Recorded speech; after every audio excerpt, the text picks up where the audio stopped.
So I'm done my special. I get a weird depression after I shoot a special where I go, I worked so hard for this one weekend. Did I do everything I could have done? You know, in your head. Can't do that. And I'm laying in bed, and I'm checking my phone. I'm up early, and I see Binder's thing, and I hit the video of that guy saying nice things about me. And I'm not expecting it at all. I don't think that's what it's going to be. David Letterman.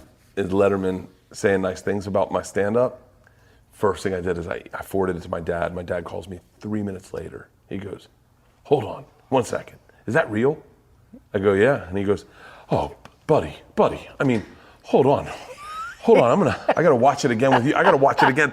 Hey, stay on the phone. I'm gonna watch it can I watch it on my phone? I go, Dad, just put it on your computer, call me back. He calls back, he goes, I've already watched it 6 more times. I can't believe he said that. I love that he didn't want to like it and you got him. Oh, that's the best thing ever. Oh, it was the greatest. It's the thing where I go, I'll play that at my funeral and I'm done. That's you can hang your head on that one, man. It's the best compliment Letterman I've ever does gotten. not give if you're that's the greatest thing about guys like that. But what's also what makes them so intimidating. Yeah. Is because they don't suffer fools. So it's just like if that guy says, "I like your shit," it's fucking legit. I mean, that's the king, man. Dude, it was the greatest. It was like the greatest thing that I had ever. Where I go, thank God the world, the universe connected to give me that one moment. I watched him as a kid. I remember when he did the fucking Velcro wall. I remember where I was.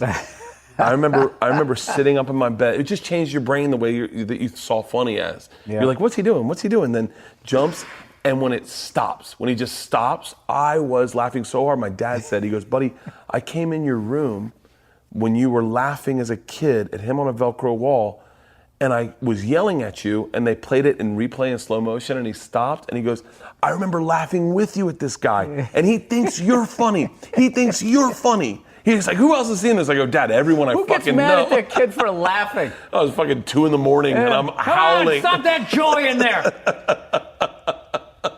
That was the greatest thing that ever happened. Probably my career. Like that and doing his show. I did his show one time and paneled.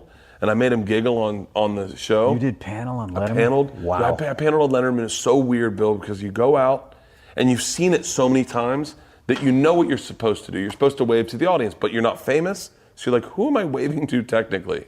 You're supposed to wave to him. You walked out, you had to give him a nod. I gave him a nod. I waved to the audience. I waved to Paul, and then I go, it's Paul fucking Schaefer. Yeah. Like, what the fuck? They're playing music for me. I sit down, and I forget what I did, but I giggled, and he gave me the Letterman look of like, oh, we got a hot one on our hands type thing. And I saw the look I'd seen so many times, and I started laughing uncontrollably. And we were supposed to do 2 minutes. There was 2 minutes, maybe 3 if he likes you. We did 7 minutes.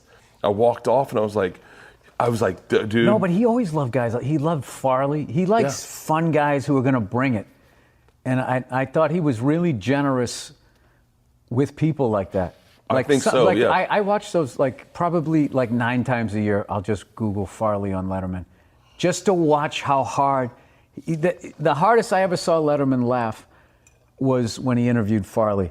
And he was telling he was telling all these crazy stories, and Letterman was dying laughing about being a kid. Oh. And he goes, so then you go to college. What happened at college? And he did that Farley thing where he gets all small, but he's this big guy. He goes, well, Dave, the trouble continued. and Dave literally just went down on the desk. And I remember sitting there going like, I want to go on that show someday and make Letterman laugh like that. Oh. That would be the greatest thing ever. I got fired from Travel Channel that week. You know, I think is the next guy that the baton was passed to was Conan. Like Conan and Andy, like they're such old school guys. Kimmel's like that too, where it's just like if you're bombing, they help you.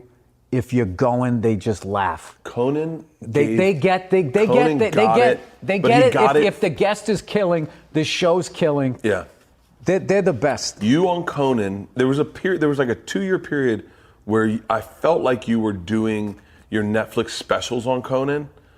Where you were doing legit great. I remember you telling that fucking Lord of the Rings kid about how to buy a gun.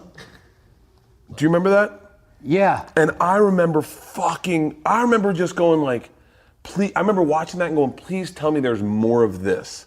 And then finding like 3 more and going, oh, I mean, I honestly, I'm not The reason I do Conan today, I'll do it as much as they'll let me, is because of the way you and him would laugh on that show. I remember you one time you going. But I can't tell you how much of that is them though. It's 100%. It's Conan. It's once you go on, Conan's there and he's listening and he's dialed in and they're both willing to play and you can say whatever you want and they go with you. No, and what they also do is they figure you out and they figure out your style and then they adjust their shit to you. There's not a lot of people. No. That's like, I feel something that has gone away where it's like there was that time where there was a period where you just laughed at anything anybody said, and then there became the whole, now I have to go at you. Yeah. And I got to try to knock you down like those fucking, and it's just like, okay, now we're both stuck in the mud. Now we're both bombing. Like, where does this get us if you're supposed to be out here trying to help, like, you know, active listening and blah, blah, blah. And it's like, it's kind of becoming like a lost art, I think, where it's like, I just think because there's so much shit out there that taking somebody down and it going bad, it gets more hits sometimes. I don't know. I don't understand the philosophy of it, but I've done interviews, not going to say who, where you're just kind of sitting there going like, did you not want me on this show? Because like I flew a long fucking way here. I know who that is. And I'm trying to I saw that one. Bring it. I don't know what you're doing here. So I think it goes back to like what we were saying about like, in a weird way, you get more traction off of negativity of like going, did you see that Bill Burr interview? How come it didn't go the way I wanted it to? And you're like, it did. Or even when it goes well, they fucking try to edit it to make it like it didn't, and it becomes their perception of it, the way they edit it. More traction, I think. Yeah, that's what I just said. Why are you saying what I just said like you thought of it? It's like, it gets more traction. That's very astute. I don't know how you came to that realization. Was it after I said it? You fucking. What is that? Hey, what else that I think that you think? By the way, would you be okay with me taking your old hours and performing them on stage? Yeah. I always want to know how my jokes would work shirtless. I'm just too pasty. I would love to franchise out the Machine story to comics. And you got to be careful. Why? Gallagher did that with his brother. Yeah. Gallagher did that with his brother. He was sick of doing the road, so he goes, all right, you go out and you go do it. Yeah, and then his brother took his career and was like, he got addicted to the laughter. So he said, all right, I'm doing my act now. You got to stop doing it. He goes, no, people coming to see me. He goes, you're doing my shit. It's really sad because it kind of like seemed like it wrecked their relationship for a minute. But like I remember, like what was fucked up was when Gallagher too. It was his brother. Yeah. They weren't telling the crowd, and he sort of looked like him. And he'd go out there and hey, and then there'd be whispers like, this isn't Gallagher. He cut his hair. Yeah. Yeah. His voice sounds weird. Is he sick? He was huge for me. Gallagher was huge. He went to Plant High School in Tampa. I said... Patrice has the greatest fucking interview with him when he's on Gallagher? Opie and Anthony, and he broke it down. He goes, dude, you have like Carlin level shit, which he did. He had 100% did. And then he goes, you have to make a decision if you're going to be this sledgehammer guy. Oh, fuck, I feel like you're talking to me right now. Or if you're going to be this other guy. But he was really an interesting conversation that they had. Gallagher was legit. So was Howie Mandel. Legit. People didn't understand the fucking sledgehammer bit. They still don't get it. He was making fun of the stupid shit that they sell, and he was he was mocking it. Yeah, but it was just such a killer bit.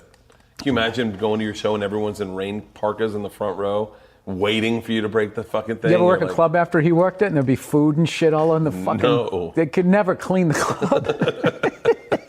There'd be like cottage cheese in the fucking corner going bad.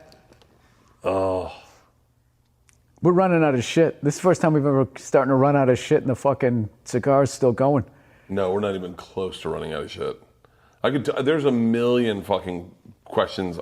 I feel like on this podcast I could sit and do this for another 3 hours. It doesn't seem like work. Let's hope the listeners feel the same way. Oh. Could you cut these down to 8 minutes?